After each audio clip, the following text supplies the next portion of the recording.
B. Collins. Peter B. Collins, News and Comment. It's Wednesday, April 24th, 2019.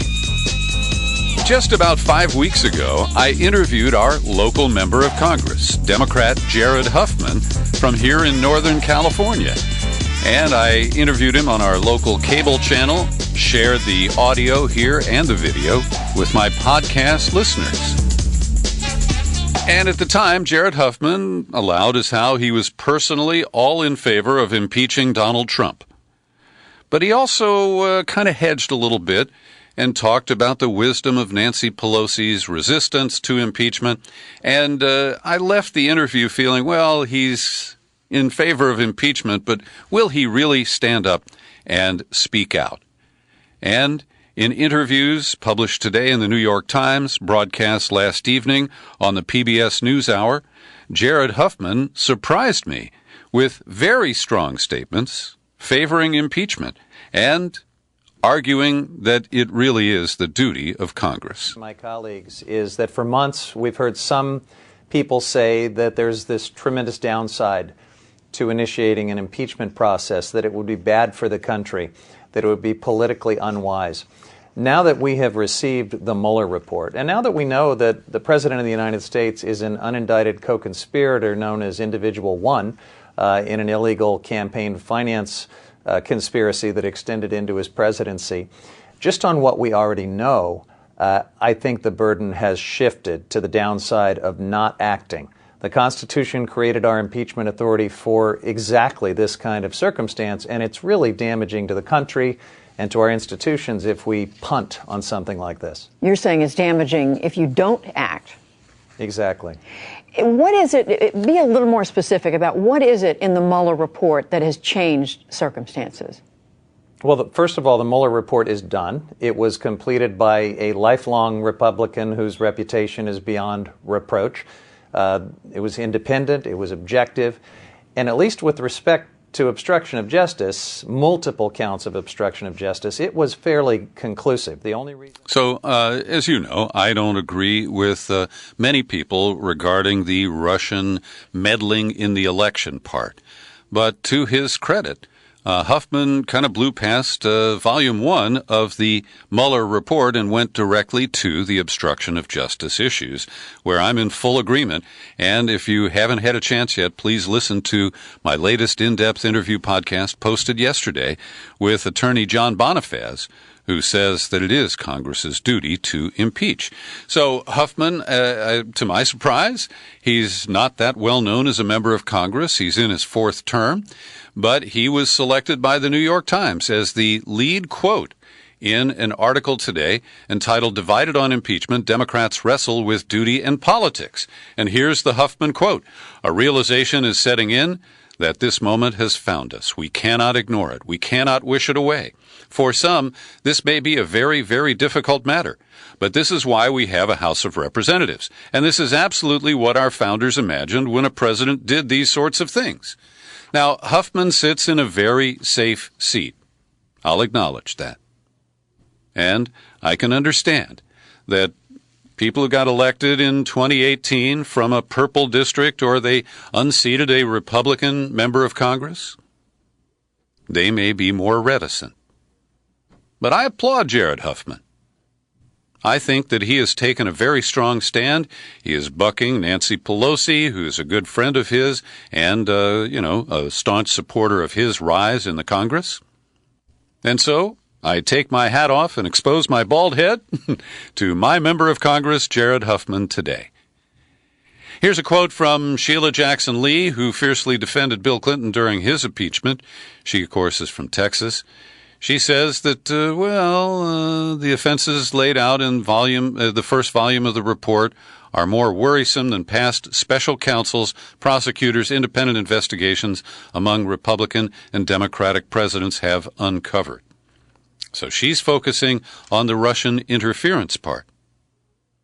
But she still, while she's sharply critical of the president's behavior, she's not quite ready to pull the trigger on impeachment. And here's Josh Gottheimer, centrist Democrat from New Jersey. He said, I believe ultimately that the founders created for us in our democracy is clear. When you disagree with someone's approach or believe he or she is abusing the Constitution, you vote them out. That's what somebody says when they worry that Republicans could vote them out of office. Jamie Raskin, a constitutional law professor, Democrat from Maryland, he's still waffling too. He says the obstruction outlined in Mueller's report constitutes impeachable offenses, but he's not yet convinced they warrant proceeding with impeachment. Now, I think that this is politically very dangerous. For the Democrats to be waffling on these issues in public, it only emboldens the president. And in a moment, we'll get to the latest, the defiant actions that he is taking. One more quote from Jared Huffman here at the end of the Times article. And it's saying, what if you choose not to try to impeach a president who appears this guilty of obstruction? Quote, if that president cannot face impeachment, then part of our constitutional responsibility is just a bunch of dead words. I think that's pretty bad for the country. I think it invites abuse from this president for the next year and a half. I think it sets a terrible precedent that will be abused by a future president, and we can't take that lightly. And I'll just insert that if Trump does get reelected in 2020, this will make him that much stronger. So Trump is defiant. We have shared with you his outright defiance of federal courts, including an appeals court that ruled against him on his presidential permit for the Keystone XL pipeline. He defied those courts, by issuing a new presidential permit. He also seems kind of oblivious to the fundamental structure of our government. So he's now saying that the White House is going to fight every effort to investigate him by the Democrats who now control the House. He says we're fighting all the subpoenas. These aren't like impartial people referring to the Democrats in the House. The Dems are trying to win 2020. They're not going to win with the people that I see. They're not going to win against me. The only way they can maybe luck out, and I don't think it's going to happen, it might make it even the opposite. That's what a lot of people are saying. The only way they can luck out is constantly going after me on nonsense. So he has instructed his attorneys to block the efforts to access his tax returns, as the law allows the chairman of the House Ways and Means Committee to do. They are defying a subpoena for former White House Personnel Security Director Carl Klein to testify before the Oversight and Reform Committee on the granting of clearances, security clearances, to Jared, not Huffman, Jared Kushner and others.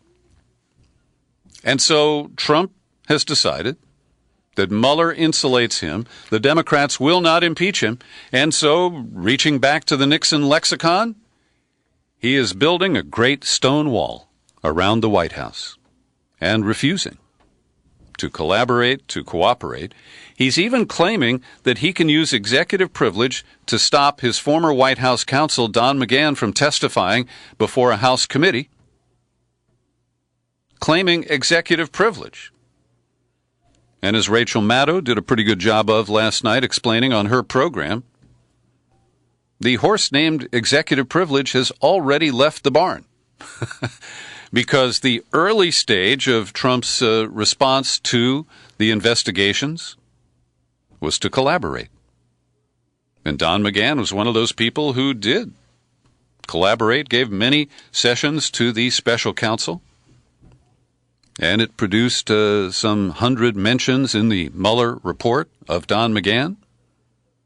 And so Trump, who is a litigious guy, it's always been a part of his life, he figures, hey, let's just take all this stuff to court and, block everything up, jam it all up, and get to 2020 and hope that that makes it all go away. So this is a really critical point. And I believe the Democrats are making a big mistake by not at least setting up an impeachment committee and starting investigations. I believe they have plenty of evidence to do that, as does my congressman. And there are many Democrats who agree with that. The challenge is to bring along Republicans. And as I discussed with John Bonifaz in this new in-depth interview, the way you bring along Republicans is to make it clear that their loyalty to Trump will cost them their own political careers. And while we're not seeing defections at the national level in the House and the Senate, Iowa's longest-serving Republican legislator, State Representative Andy McKean, bailed on the Republican Party Tuesday as he offered a searing renunciation of Trump, saying he could no longer support Trump as the party's standard-bearer because of his unacceptable behavior and reckless spending. And there are other state Republican officials who's left the party, from Kansas to New Jersey, a slow succession of state lawmakers and officials, largely in suburban districts that have become more Democratic, are bailing on the Republican Party. That's a trend we need to encourage. That's a virus we need to spread. So I mentioned passing a moment ago that Trump has a fuzzy notion of how our government works. Maybe somebody should explain it to him. He certainly won't pick up a book and read about it. But he suggested today that he'll ask the Supreme Court to intervene if Democrats move to impeach him, which is a real head-scratcher because the Constitution makes it clear that impeachment is brought by the House and judged by the Senate. There is no appeal to the U.S. Supreme Court. Now, maybe, you can contest rules of evidence and procedure and that sort of thing. But Trump imagines and shares with his Twitter fans that his buddies Gorsuch and Kavanaugh and the other Republicans who were already on the court will bail him out. Jared Kushner appeared at a Time Magazine 100 Summit in New York on Tuesday, and he made some comments that have drawn derision. And while I'm no fan of Kushner and his comments were not that artful, he said this: "Quite frankly, the whole investigation is just a big distraction for the country. The investigations and all the speculation has had a much harsher impact on democracy than a couple of Facebook ads." He continued, "I think now we've spent 2 years going through that nonsense, and the one thing the Mueller report is very conclusive on is that there's absolutely no collaboration or collusion with the Trump campaign. Everything I've been saying for the past 2 years has been fully authenticated." Now, he's the wrong guy to be making this point. But it's fair to say that Russiagate has been a massive distraction. It's fair to say that this distraction has had an impact on our democracy that's more measurable and significant than the alleged Russian meddling that is hyped by Robert Mueller in his investigative report. And so, like I say, this is not going to earn Kushner any new friends. Anybody who agrees with what he said is probably already a critic of Russiagate. But I think that much of what he said was true. He also commented on his relationship with Crown Prince Mohammed bin Salman of Saudi Arabia. He said that he advised MBS to be as transparent as possible after the murder of Jamal Khashoggi to make sure there's accountability for what happened. Well, those are empty words. And yesterday, in Saudi Arabia, 37 citizens, mostly Shiites in the minority, were beheaded in a mass execution for alleged terrorism-related crimes. Now, we're not told that any of those people were suspects in the Khashoggi assassination. But it just shows the bloody regime that Kushner and Trump are so eager to support. And when we get to Pepe Escobar's piece in a few minutes, you'll have some more context for that.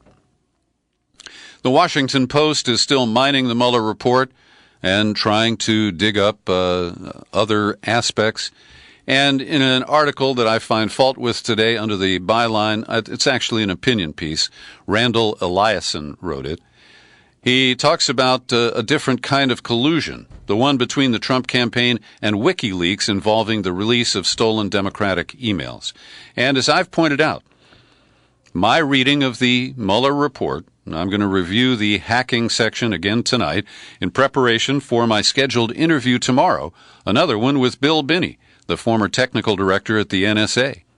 And I'm going to get Bill's reaction to the arguments presented by Mueller that the DNC was hacked by Russians, who then gave that to WikiLeaks and distributed some of it directly under the Guccifer and DC Leaks personas, as they are called.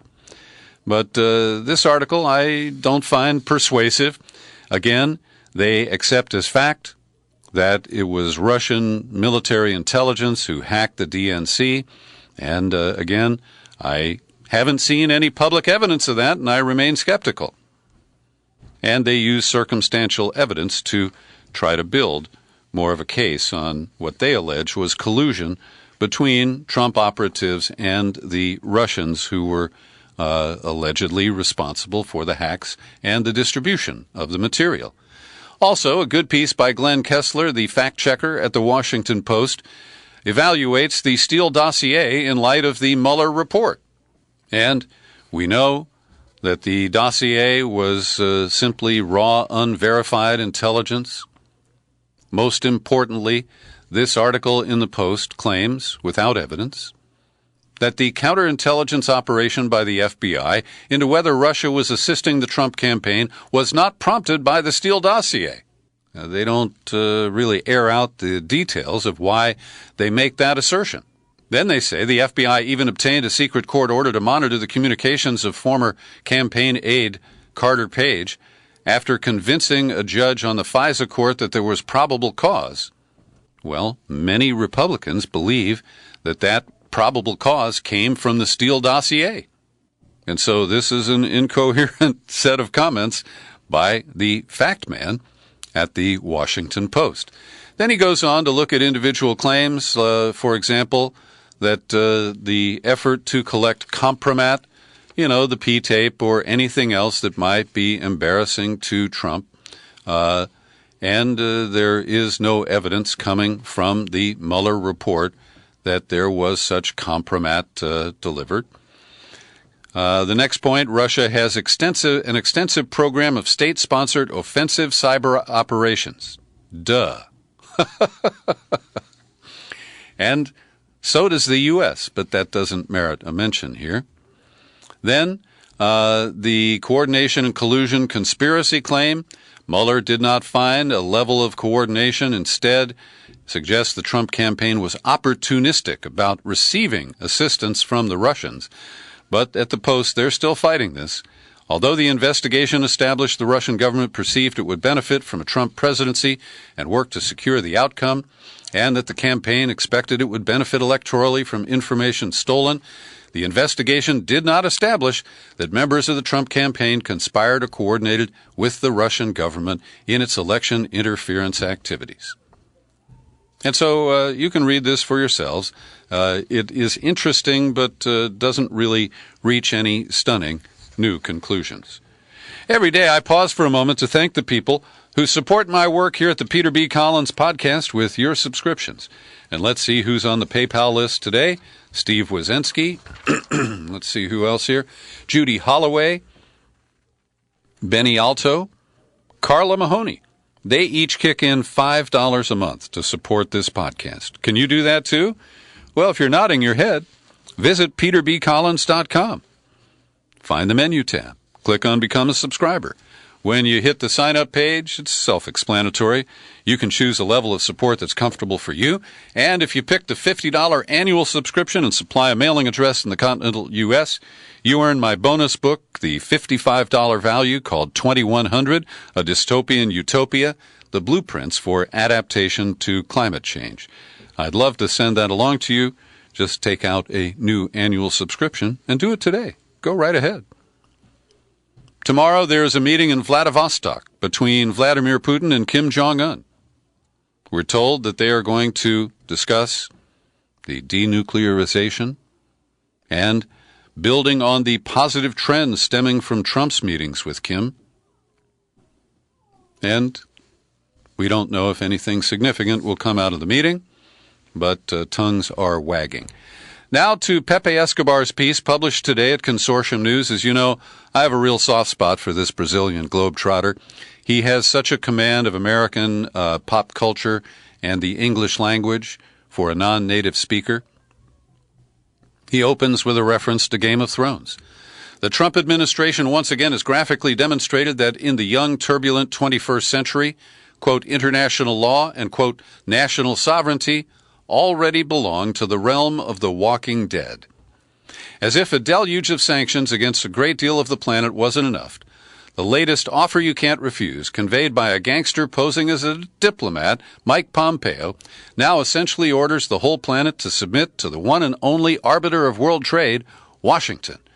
First, the Trump administration unilaterally smashed a multinational UN-endorsed agreement, the Iran nuclear deal. Now the waivers that magnanimously allowed 8 nations to import oil from Iran without incurring imperial wrath in the form of sanctions will expire on May 2nd and won't be renewed.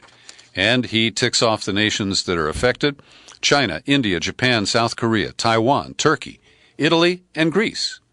Apart from the trademark toxic cocktail of hubris, illegality, arrogance/ignorance, and geopolitical/geoeconomic infantilism inbuilt in this foreign policy decision, the notion that Washington can decide who's allowed to be an energy provider to emerging superpower China does not even qualify as laughable. Much more alarming is the fact that imposing a total embargo of Iranian oil exports is no less than an act of war. And he warns that this could lead to closure of the Persian Gulf, the Straits of Hormuz, and that could lead to oil prices of $1,000 a barrel. By the way, we're crunched here in California, where the refinery operators are gaming the system, and our gasoline prices are up over $4 a gallon. Anyway, this is a brilliant and must-read piece. Follow the link in the show file to read Pepe Escobar's latest. The link is at peterbcollins.com. I want to commend my friend Medea Benjamin and members of Code Pink, along with others, who have formed the Embassy Protection Collective, and they're more or less occupying the Venezuelan embassy in Washington, D.C., and they expect that the State Department might boot them out as early as tonight. The embassy protectors have decorated it with signs and banners that are giving Georgetown neighbors a good education, they say. And they point out that despite Trump's fictional embrace of the shadow government of Juan Guaido, that the Maduro government is actually the government in power in Venezuela, recognized by the United Nations. Well, I hope no showdown occurs, but you've been warned. Today's New York Times has an interesting piece comparing the campaigns of Beto O'Rourke and Pete Buttigieg. And it does explain some of the differences between the candidates, but basically paints a picture that they are competing for the same voters, that they are in something of a parallel primary, with many voters attending events for both of them, and in some cases agonizing over which one to support. O'Rourke has been crisscrossing the country, holding more than 100 events across 12 states in the last month. And Mayor Pete has been benefiting from a big media bounce and a lot of coverage of his campaign. And I want to quote, because I like this, what Buttigieg said. He was one of 5 candidates to submit to a CNN New Hampshire town hall meeting on Monday. One of the questions he got was an attack related to an attack from a Trump administration official who compared him to Jussie Smollett, the gay actor accused of staging a hate crime. And Buttigieg had a great answer. He said, "I'm not a master fisherman, but I know bait when I see it, and I'm not going to take it." So I give Pete Buttigieg high marks for being a smart guy who is trying to catapult from mayor of South Bend to the Oval Office. I think that is a huge leap. And he is moving up in the polls. In some, he places third to Sanders and Biden. And that probably is not good news for Beto O'Rourke and others who are trying to straddle the center of the Democratic Party. South of the border, Mexico appears to be responding to Trump pressure and cracking down on migrants at its southern border. In the state of Chiapas yesterday, they arrested 367 people, Actually, it was on Monday, part of a caravan coming from the Northern Triangle countries in Central America. And this is a worrying sign for those who want to flee violence and poverty and head north. Yesterday, we reported about the American vigilante group calling themselves the United Constitutional Patriots and the arrest of their leader, Larry Hopkins. This has led to the rest of the group to kind of dissolve. There were some 6 of them there. But it wasn't the Border Patrol or the FBI. It was officers from the itty-bitty Sunland Park Police Department in New Mexico who told them it was time to move along. And I want to recommend a long read at The Intercept today under the byline of Ryan Devereaux. It is a look at the history of border militias, including this latest group, and the tolerance that our government has shown their vigilante activities. I think it's a good article with a lot of good information. I'm not sure if Abigail Disney is a billionaire or merely a multi-millionaire, but she is an heiress to the Walt Disney, Roy Disney fortune. Walt was her uncle, and she has gotten increasingly critical of the company that bears her family name. And in particular, she went on a tweet storm recently where she criticized the naked indecency of Disney's pay practices. And this is a central area of controversy in Orange County, California, which is where Disneyland and that other Disney park is they're located.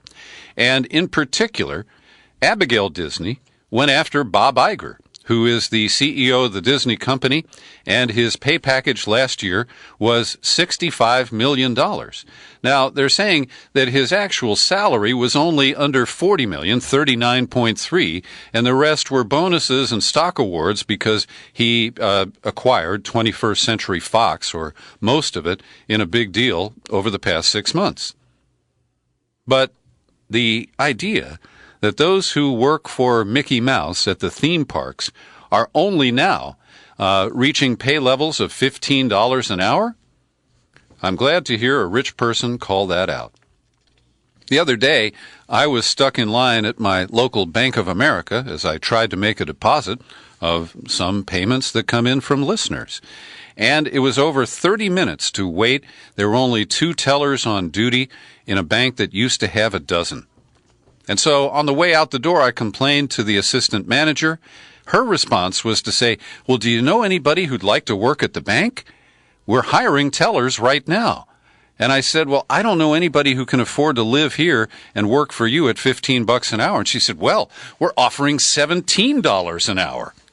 As if that would make the difference of a livable wage here in one of the most expensive areas of the country. Finally, today, I want to recommend 2 articles about the rogue federal agency, the Federal Bureau of Investigation. Truth Out published an interview with by Janine Jackson of a lawyer for the ACLU named Nusrat Chowdhury. And the allegation is that when the FBI declared that they were starting to investigate black identity extremists, well, this is being compared to a new version of COINTELPRO because it's not based on any actual threats. The threat appears to be that these people are black. And white nationalist groups like those border vigilantes get a pass from the FBI in way too many cases. But if you're African American, you are considered to be a possible extremist. I encourage you to read that piece. And finally, Tom Secker, who is a British-based journalist who's done a lot of deep-dive investigative reporting on the connections between federal agencies and Hollywood filmmakers, has a piece at Shadowproof today showing how the FBI was deeply involved in the production of a bomb movie about Deep Throat. And this was called Mark Felt, the Man Who Brought Down the White House. As a Watergate aficionado, I should have seen this already, but it disappeared from the theaters, and I never bothered to look it up online.